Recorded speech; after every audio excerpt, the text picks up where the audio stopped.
Salut les filles, petite pause télé après une journée bien remplie. Et moi, je voudrais profiter de cette pause pour partager avec vous un sujet qui me tient à cœur. C'est celui de trouver la force de toujours aller de l'avant.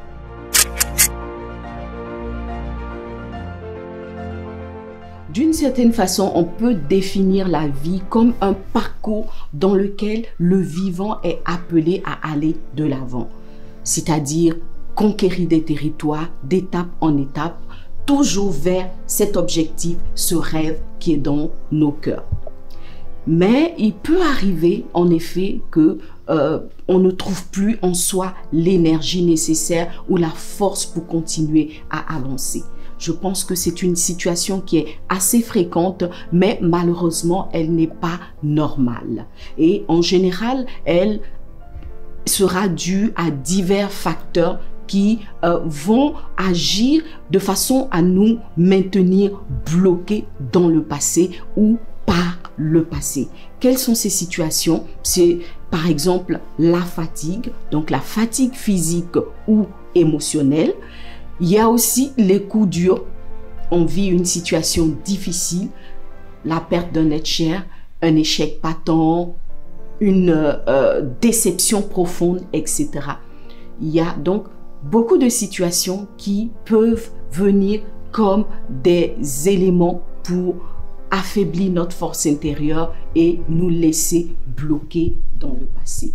Si tu vis une telle situation, sache que tu dois absolument te lever pour continuer à aller de l'avant, parce que en créant l'homme, Dieu a fait en sorte que la vie de l'homme soit toujours orientée vers l'avant. Par exemple, les yeux sont bien orientés vers l'avant, les pieds aussi pour marcher sont orientés vers l'avant. Donc tu comprends que tu ne peux pas te permettre de rester bloqué dans le passé. Alors comment est-ce que tu vas retrouver la force et l'énergie nécessaires?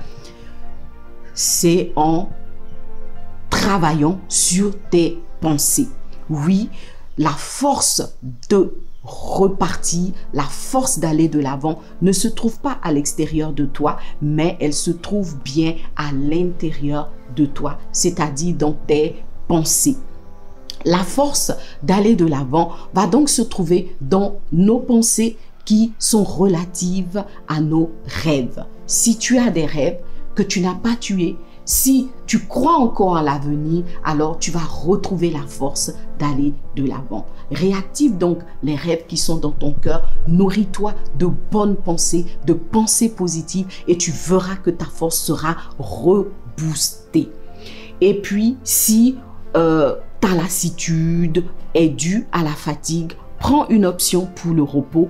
Prends une sérieuse option pour le repos parce que quand on n'a plus d'énergie, on ne peut pas conquérir des territoires, on ne peut pas réaliser ses rêves. Alors, décide de te reposer.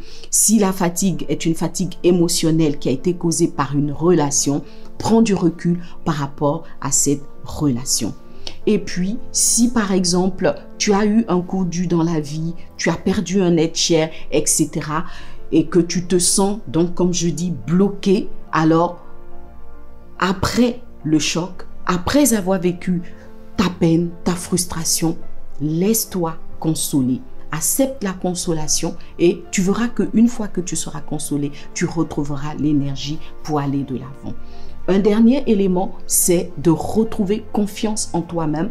Peu importe ce qui s'est passé, tu dois absolument te faire confiance à nouveau parce que en toi, Dieu a mis ce qu'il faut pour que tu ailles de l'avant, pour que tu réalises tes rêves. Tu dois aussi retrouver la foi, la confiance en Dieu parce que Dieu est avec toi, il a des bons projets pour toi, il veut que tu réalises tes rêves et il sera toujours avec toi. Alors, reprends courage, relève-toi, regarde de l'avant et sois fortifié pour réaliser tes rêves. Que Dieu te bénisse abondamment.